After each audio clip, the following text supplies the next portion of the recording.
Shalom, and the peace of the Lord be with you. Welcome to the farm. This farm's called Shalom because my wife named it Shalom. You can probably hear the horses snorting in the background. They're right here next to me, grazing. My dog's lying here totally relaxed, and I'm totally relaxed. I want to speak to you today about turning of your heart. To whom, Angus? Where's the hardest place to be a Christian? It's in your own home. Come on now. Is that right? Yes, it's that relationship between you and your wife, sir. Between you and your husband, madam. It's that relationship between you and your children. It's that relationship between granddad and granny and their grandchildren.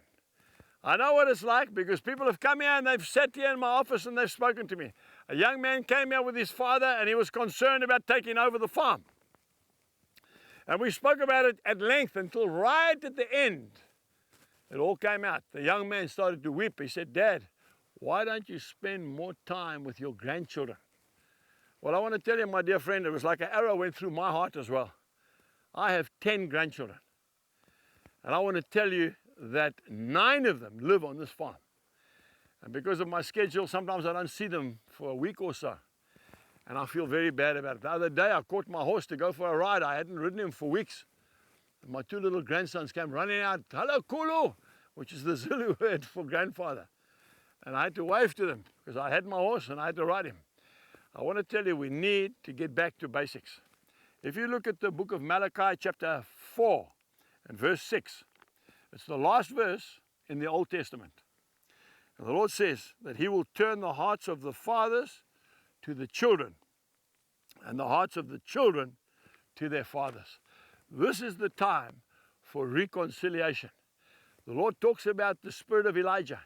He talks about the spirit of John the Baptist, turning the hearts of the fathers to their children and their children to their fathers. Now it's interesting, it doesn't say mothers. Why? I really believe this, and I want to honor all the mothers. My wife is my best friend. I'm not a chauvinist. Don't let anybody ever tell you that. I understand the role of the mother, of the woman in the home. My wife is my counselor. She is the one that I can share intimate things with and get intimate answers. Without her, I couldn't do this job. The Lord is concerned about absentee fathers. This nation of ours in South Africa is a fatherless generation. And that's where the problem's coming. The mother is holding the fort. The father's not there. I was at a campus just recently. I'm doing all the major campuses in this country, the university campuses. There's a young black man came up to me. He's a 3rd-year law student.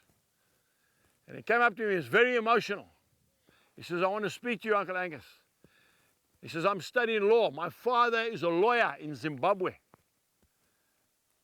But he's divorced my mother. My mother is cleaning toilets in Johannesburg so that I can study at this university." With that, he dropped his head and he started to weep.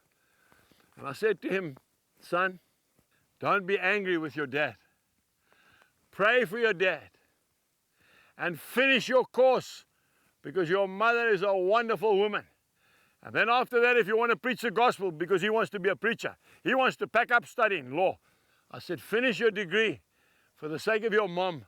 I said, "and then start to preach the gospel. You will get more invitations to preach the gospel as a lawyer than you will as a minister." People want to hear the truth. By the way, Charles Finney was one of the greatest evangelists of all time. He was a lawyer.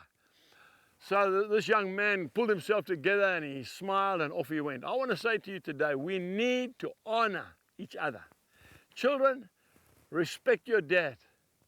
Dad, don't antagonize your children. Love them. And God will do the rest. Goodbye.